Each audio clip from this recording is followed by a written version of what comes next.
Okay, we'll go ahead and get started. Thank you for joining our weekly Wednesday webinar. At TAG, we are an authorized reseller of the Sage construction software systems for accounting, project management, payroll.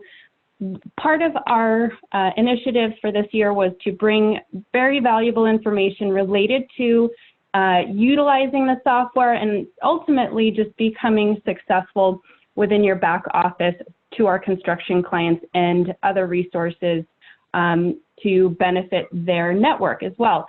So today we have a trusted resource for the best practices and industry standards within insurance and workers' compensation.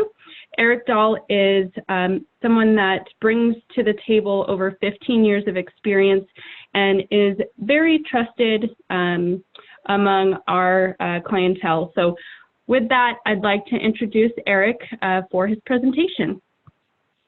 Thank you very much. I appreciate you having me on, and I'm excited to talk about insurance, just what everyone wants to do on a lovely Wednesday morning, correct?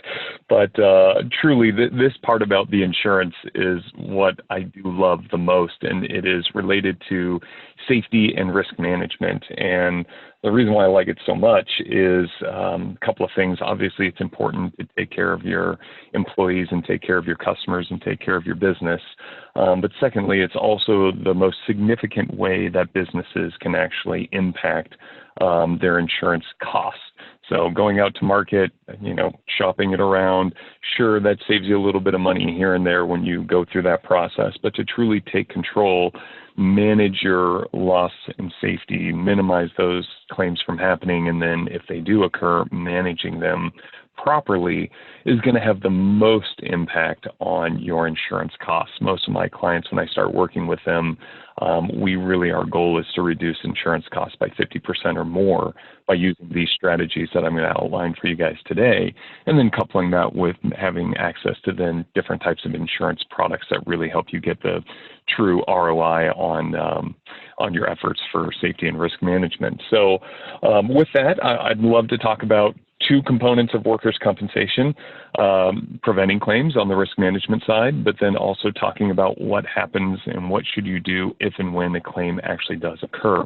Now, I'm going to kind of give an idea of a lot of ideas, I guess, and just in the short period of time that we have right now, I'm going to give just some examples as to, for each idea, why you should be considering it and what are some of the things that you should be doing to implement it. And hopefully then from there you have a takeaway from one or two of these ideas that you can then utilize within your company and kind of try to get yourself to that next level. So with that being said, always start with prevention. Obviously, it's easier to manage a claim if it doesn't exist. So let's talk about prevention and keeping those claims from occurring. So we have a few topics here: safety culture, training, policies, and procedures. So let's start with my favorite, and that is creating a safety culture. Really, this is the single best thing that you can do for your company in terms of minimizing the chance of a claim actually occurring. And if a claim does occur, safety culture still plays a really big impact on how the outcome of that claim develops and moves along. So safety culture is key. People have probably heard this multiple times. And again, actually, a lot of the things that I'm going to be telling you today are basic blocking and tackling. But just like in sports, some of the best sports teams that are out there, they truly do the best at basic blocking and tackling compared to everybody else. They have no magic sauce. It's that they're doing the basics really, really well. Then that allows them to do the other aspects of their business or their sport really, really well. So safety culture is that it's a foundation of every aspect of your insurance program and your safety and risk management program. A good quality safety culture design would be that it is proactive rather than reactive. Now, a lot of companies, when they're first installing a new safety culture, and again, this isn't just policies, procedures, this is actually creating a culture within the company itself of saying safety is our number one purpose, our number one focus. It's what we're going to do above all else. And in return, Everyone's going to be safer. We're not going to have claims, but ultimately it's actually going to lead to a more efficient business. So that is what is creating the culture. The next things that I'll be showing you on the prevention side all kind of tie into the cultural aspect of it. But creating the best safety culture you can get takes time to actually make it proactive rather than reactive. In the beginning, when you're designing a safety culture, you're looking at, okay, what is our company? Where are we at now? Where do we want to go? And what do we need to do to get there? Those are actually all very reactive steps, and that's fine. We're looking at data, we're looking at claims, we're looking at trends, we're analyzing your business, we're understanding what you guys are currently doing and how you're doing it. And then we're figuring out how to improve upon that.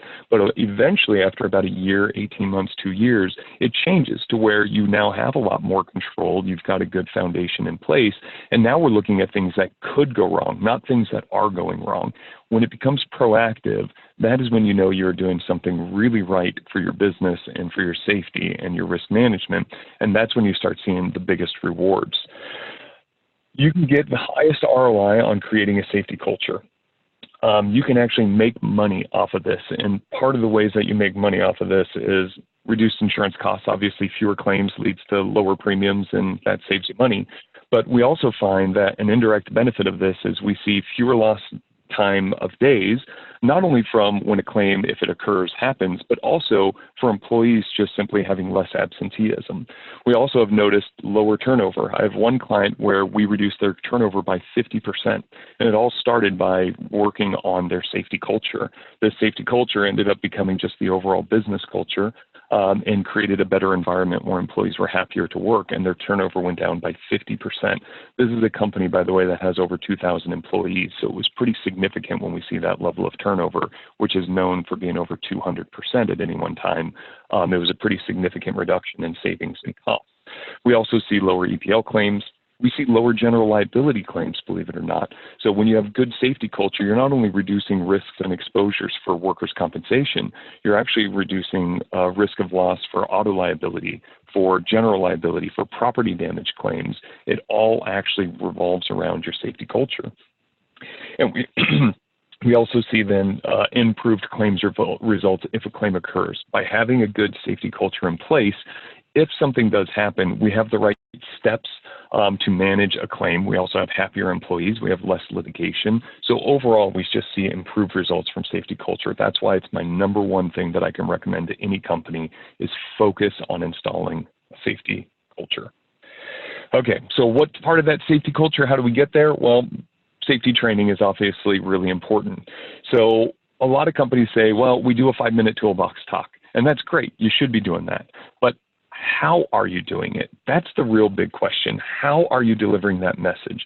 Companies often go through the motion of doing and checking the box saying we've done this, but are they actually delivering that message in a way that employees resonate and understand the importance of the message that's being delivered? Do they understand how to actually accomplish a task? For example, lifting is often a big hazard for any industry, and employees are constantly taught on how to lift. Okay, but teaching the employee how to lift, and there's basically 4 steps with proper lifting, right? Bending down, getting closer to the object, bringing it close, using your legs to lift up, keep a straight back. But oftentimes that message is being taught and it's not resonating with employees. The way that you actually need to deliver that message is to make sure that they're understanding it. And the best way to make sure that they're understanding it is have them talk back to you what needs to be done for a specific habit, again, specific to lifting.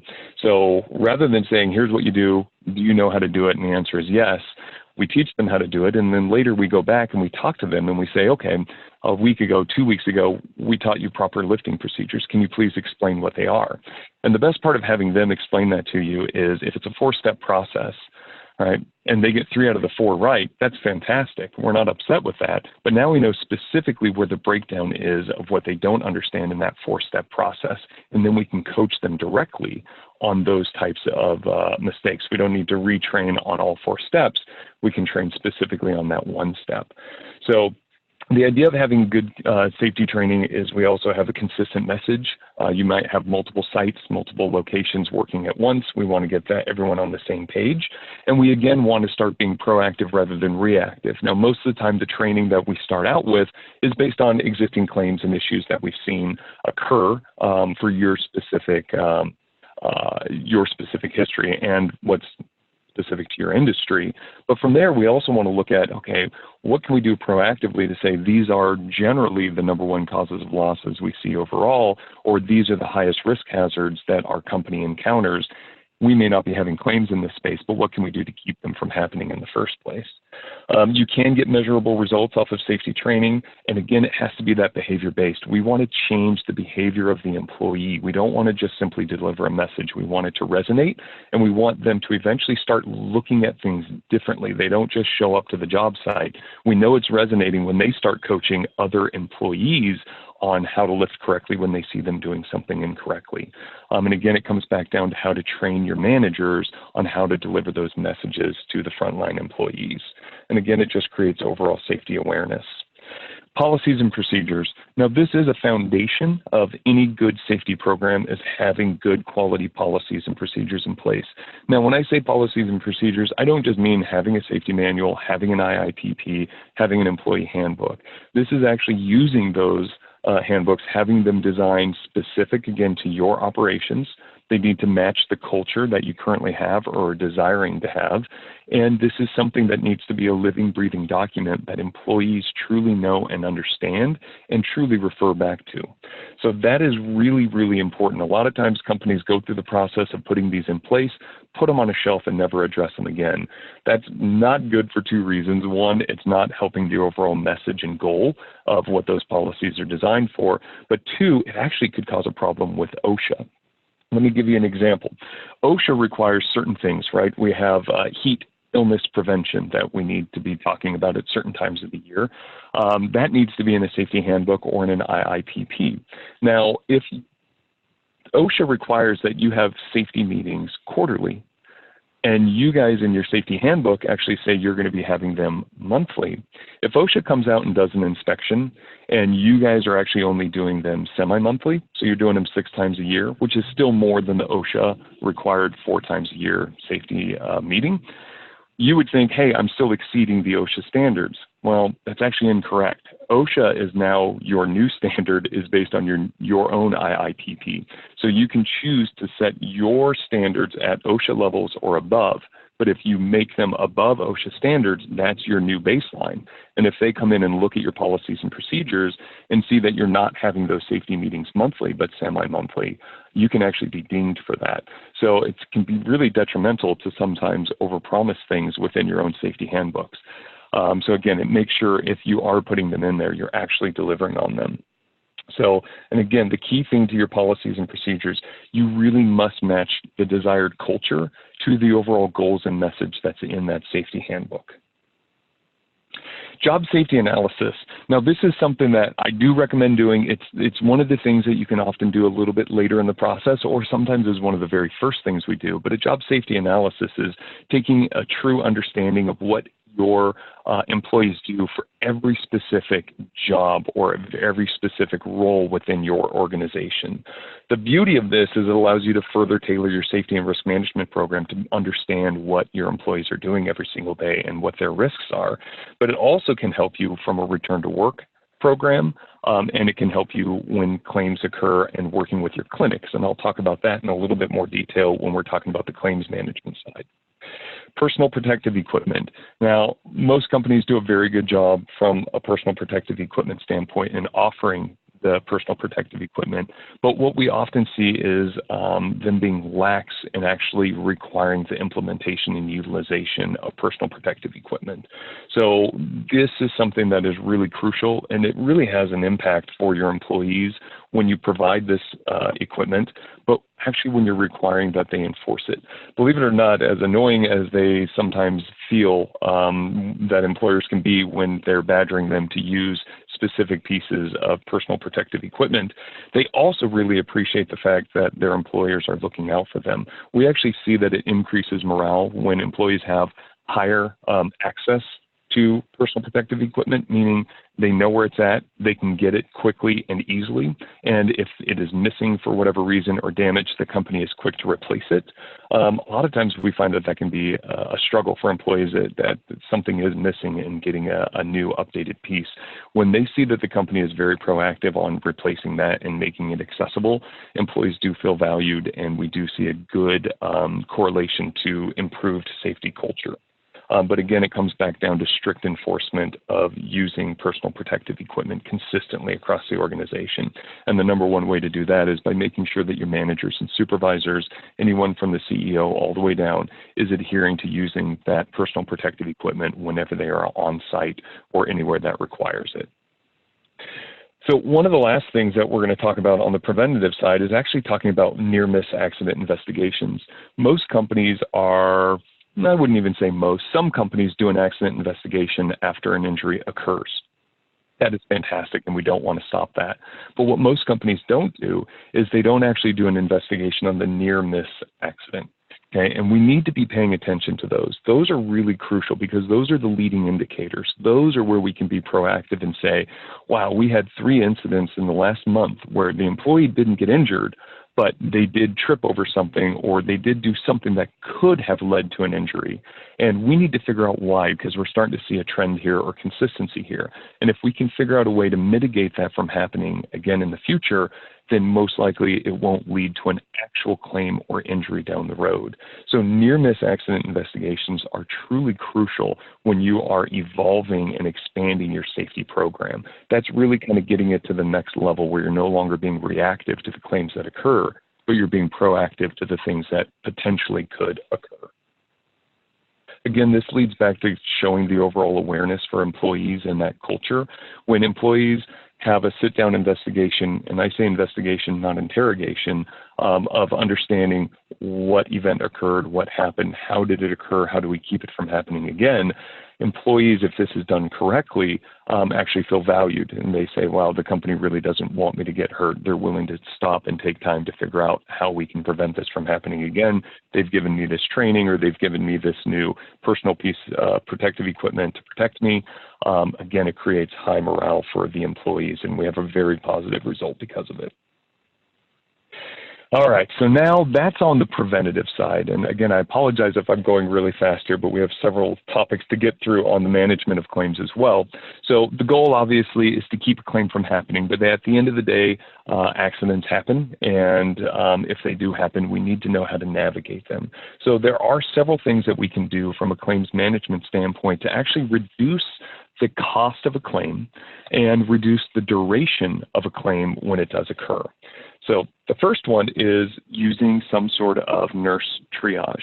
Now, a nurse triage is where an employee, if they're injured, rather than go to a clinic or a hospital, they will make a phone call to a nurse, a registered nurse, typically an RN, and they will discuss what happened, and the nurse will assess the situation, and then the nurse will give a determination on what needs to be done.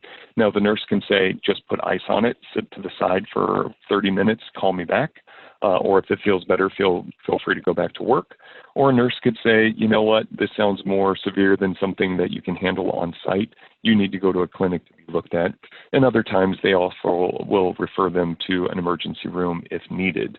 But the beauty of this triage, that's either over the phone, and they also have programs that will have the nurse come physically on site. Typically, they can get there within 30 minutes to an hour to view the employee. Is one, it removes the burden of deciding the treatment that needs to be done.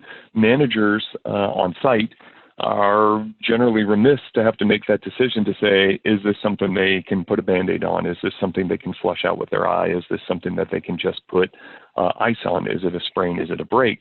That takes that decision-making away from them and puts it in the hands of a nurse who can make a much better decision on the course of treatment.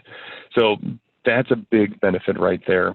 The other thing that it does is generally the managers, when they make these types of decisions, they're going to err on the side of caution. So they're going to send employees to a clinic when they don't know if it's a definitive answer of just putting ice on it and move back. So now you're sending employees off the site. It takes time and energy. Send them to a clinic.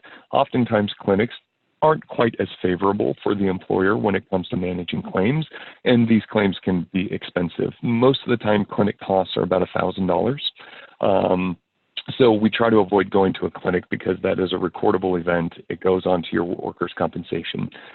Using the triage service, if they just say put ice on it, go back to work in an hour, it's actually not a reportable event for workers' compensation. It's considered first aid, so we don't technically have to report that no medical care was given and no expenses were paid. So that protects you from a frequency and keeping a claim from escalating standpoint. The other thing is, let's say that they do have a conversation with a nurse and the nurse says we do need to go to the clinic.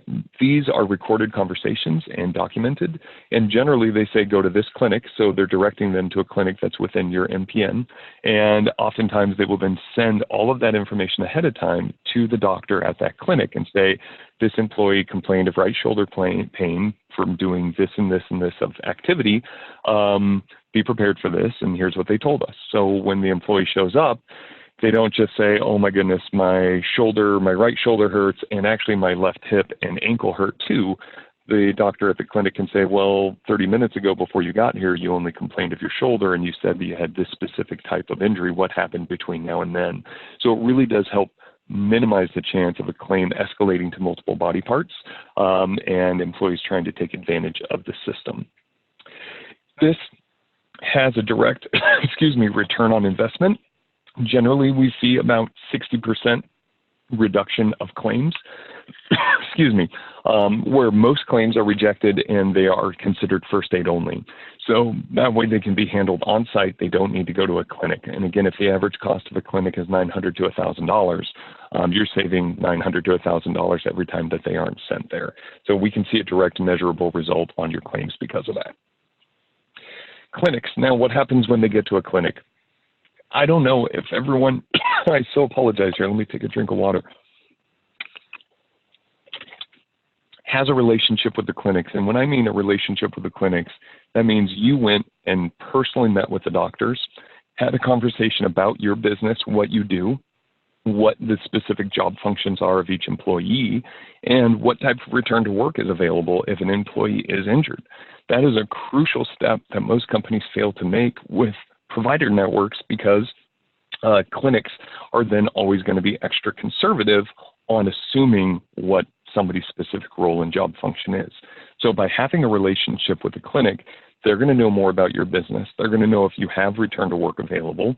They're going to know what lifting limitations are for each job. And this is where those JSAs come in. If you put those JSAs in place, you can literally hand them to the clinic, and that can give them a better idea of what each person's role and responsibility is.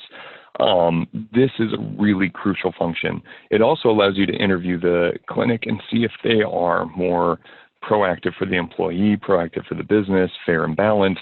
It gives you a good chance to interview them and see if they're a fit for the culture that you're trying to drive within your organization. So, and then the final thing is you can then monitor performance of how claims are managed against the goals and objectives that you've established with each clinic. All right, now here's actually the easiest and least expensive thing you can do to minimize claims costs, and this is communication. So about 30% of claims of workers that get injured hire attorneys. In California, it's often even higher than that. The main reasons why employees do this is they feel abandoned in the process of managing a claim. I fully admit the workers' compensation system is pretty broken. It is not an effective or efficient mechanism for helping employees through injuries, and it requires a lot of hand-holding on part of the insurance carrier, on the adjuster, on the clinic, as well as on the employer.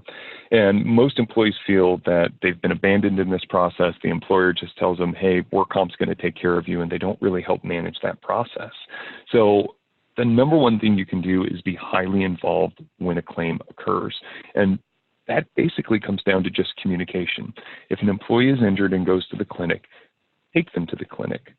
If they go to the clinic without you, that's fine, especially if there's multiple follow-ups, but know what their visits and doctor's appointments are and follow up with them an hour or two after that visit occurs. Hey, how did everything go? You don't have to go into details on everything, what their treatment is. That's, protected from a privacy standpoint, but just a simple phone call saying, hey, how did it go? How do you feel? Did you like the way that you were treated? We're here for you. If you can come back to work, we've got jobs for you. We can do this, this, and this. Really, really important to have those conversations. It's also important to let them know that they will be getting paid for their lost time. You will be taking care of them. Sometimes claims payments can be slow to get them up. It can take a couple of weeks before they start receiving any loss of income. And for you to let them know that that money is coming and to be prepared, and you're managing that process and you'll make sure they're taken care of, goes a long way and keeps them from getting an attorney because they feel that's the only person who has their best interests. So we see the results of this. We have lower litigation rate, we have faster return to work, and we have an overall better outcome.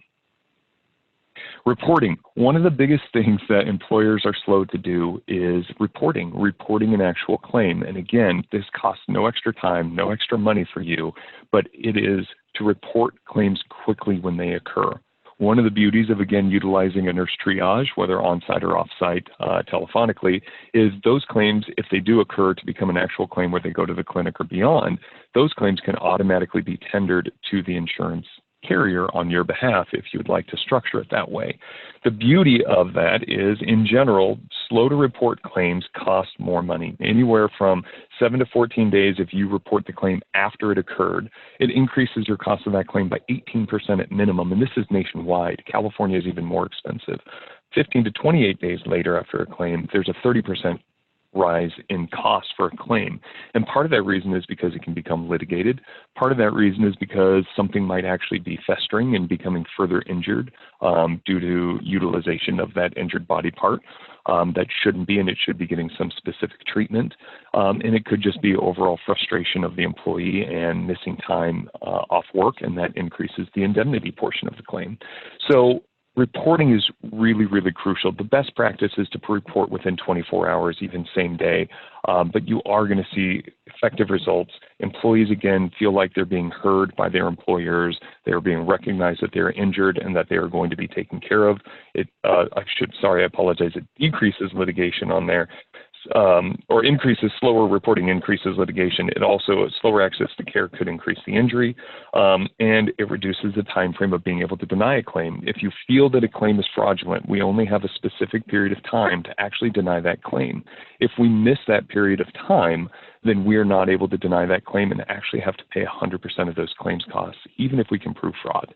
So this is really important, and that clock starts ticking the moment the employer has been notified of the actual incident. Okay, the last thing is claims reviews. Having really effective claims reviews is really important. Adjusters have about 130 to 150 active claims at any one time on their desk. So having an active claims review with the adjuster is important. One, by just simply scheduling those claims reviews semi-annually, quarterly with those adjusters, it forces them to take a little extra effort to prepare for those claims reviews and know what's going on and try to get those things to closure. So it keeps you kind of higher on the priority list. But it also allows you to proactively put a plan in place saying, here's the injury, here's what happened, here's what we think is going to take to get this employee back to work, here's what we're going to do as the employer to try to help with that, and talk to the adjuster, what can they do on their side to accelerate this, and what's the best course of treatment. Oftentimes, people go to a doctor and they suggest surgery when actual physical therapy could be a much more effective, less expensive, and actually better outcome for handling a specific type of injury. Most of the time people go to the path of least resistance, and it's just do some surgery and go back to work. It holds adjusters accountable. Everyone's paying attention, and we all agree on certain time frame and timelines for things to be delivered. And it keeps the employer and the employee on the same page. If you're dialoguing with the employee, again, and telling them, we're watching this claim, we're monitoring it, you have these claims reviews, you can say to the employee, we've had a long discussion with the claims adjuster, and we've all agreed on this type of a timeline, and here's what we're going to do to make sure you're taken care of. And again, the final thing is it reduces claims costs due to the higher level of information sharing. I will tell you that more often than not, when we're on claims reviews, we're the ones telling the adjusters what they should be doing, and the adjusters are simply agreeing to it. And that sounds crazy, but again, most of the time, these adjusters are so busy and overwhelmed, they're just putting out fires one at a time. They don't have time to think of strategy. So having those claims reviews allows you to at least come up with a strategy and discuss that with the adjuster, and if they agree, then we can all move forward on that course of action together. All right, so now the final thing, I guess, really is returning to work.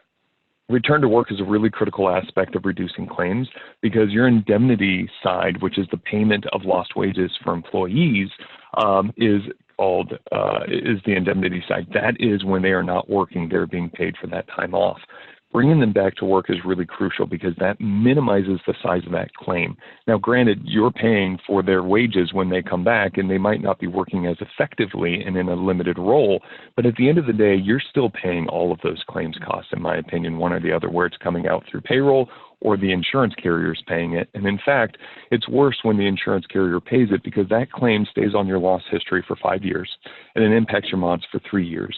So really oftentimes, if you're paying $100 in wages and indemnity through the insurance carrier, if you do the math, you're probably going to be paying $200 to $300 in additional insurance premiums over the course of 3 to 5 years because of those claims being on your loss runs.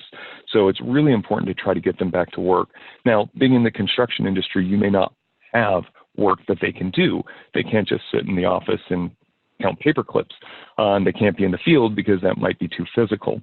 So there are some pros and cons to that, but basically there are some options to have employees actually go back to work on a volunteer basis. They can work at charities like the Salvation Army or the Goodwill, or they can work at hospitals or clinics. There's a lot of unique things that employees can do. And this provides two very key benefits. One, again, it stops the indemnity from actually being paid on your claim. Medical will still continue while they're being treated, but not the indemnity. So it minimizes the size of the claim, reduces the impact on your experience mod. But the other thing that it does is it's actually shown that when employees are up and working and doing something, they actually heal faster, or at least simply they want to return to work much, much faster. So it's a better outcome overall than having somebody sit there on the couch and look at all these TV ads from attorneys saying, have you been injured at work? Let me make you a millionaire from doing this. Give me a call. It gets them back to work. And again, if you don't have an actual job for them to do, this still keeps them active and working. And oftentimes I've found a lot of employees would prefer to come back to their normal job rather than the volunteer work that they're doing. And so they will try to accelerate their process with the doctors of getting back to work and released to full-time duty as well. So those are some really, really important things that you need to look at. And lastly here, just support. You need support in this process. You need an expert set of eyes. You need an outside set of eyes looking at all this for you to help you manage the process. Your business has a lot going on. You're being pulled in a lot of different directions, and you truly need somebody to help guide you through that process. So make sure that you have outside support helping you, holding your hand, giving you guidance, helping you, kind of nudging you forward along the way to make sure that you're accomplishing all of these goals and getting everything into place. So that's what I have for you. I went about 2 minutes over. I apologize, but I appreciate it. If you guys have any questions, please do not hesitate to reach out and contact me. Give me a call on my cell phone or send me an email, and I'd be very happy to talk about this in more detail. Thank you so much, Eric. A lot of super great information, great reminders. Hopefully it was helpful to everyone. If you have a couple of minutes, we can pause for questions. Everybody is muted, but the Q&A box is open for questions. So Eric, could you stay on in case someone has a question? Sure, absolutely. Okay, we'll just give it a minute just in case. Since it's a lot of great, valuable information, I'd like to get questions answered while they're fresh in our attendees' minds. If not, absolutely. Of course, you know, your contact information is wonderful. So we will also have this recording available on our YouTube channel as well. We have a question from Carrie. Did you state that we can put employees to work at charities to get them back to work? So I guess the get them back to work, but let me just make sure I'm saying it semantically correct. Yes, from a return to work standpoint, there are options, and you need to go through the proper steps to set this up. So we can't just walk into any charity. We need to typically use a third-party intermediary there, and oftentimes the insurance carrier will have this already established. If they don't, then we can work with an outside third party to help work with charities to find work for these employees to do that are within their work restrictions. So that's kind of the beauty of it, is it might be an employee that is unable to use their arms. Both shoulders are damaged from a rotator cuff standpoint, but you know what? They can actually walk around and visit with people in hospitals or convalescent homes. That is often work that can be done that they're being paid for. They're technically back to work. They're on your payroll, but they're now doing this charity work, and that could work within their work restrictions. So the answer is yes, this does bring them back to work. It stops the indemnity portion being paid to them through workers' compensation. They're back on your payroll. And all of this is approved between the clinic, the doctor, as well as the employer and the charity that you have connected with and agreed to work within these work restrictions.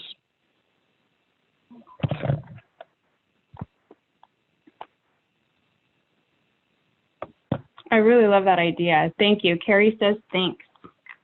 All right. Well, you're welcome. It really is effective. I'll tell you, I had this for an employer that I took over open existing claims that we had some employees that were out for a year or two. We implemented this program for them. One of the employees went to a charitable organization, worked for 2 days, and suddenly went back to work and said, I'm fine, and told the doctor that they felt better. They did an exam of them, and they agreed, and they released to work full duty. And this is after they were off for a year and only spent 2 days working at a charity. So it can be very effective on claims that are currently open where employees are not working. So don't feel like you can only use this on future new claims. You can still utilize this for claims that are already open. Awesome. Great information. Again, Eric is a great person to work with. I completely vouch for you, Eric. So with that, we'll end the presentation. Thanks again for presenting. Again, I really stand behind all the information that you bring to our clients, our network. So we will have this available as a recording so you could share with other team members as well. But I hope everyone has a great week and that you join us next Wednesday. Thank you. Thanks, everyone.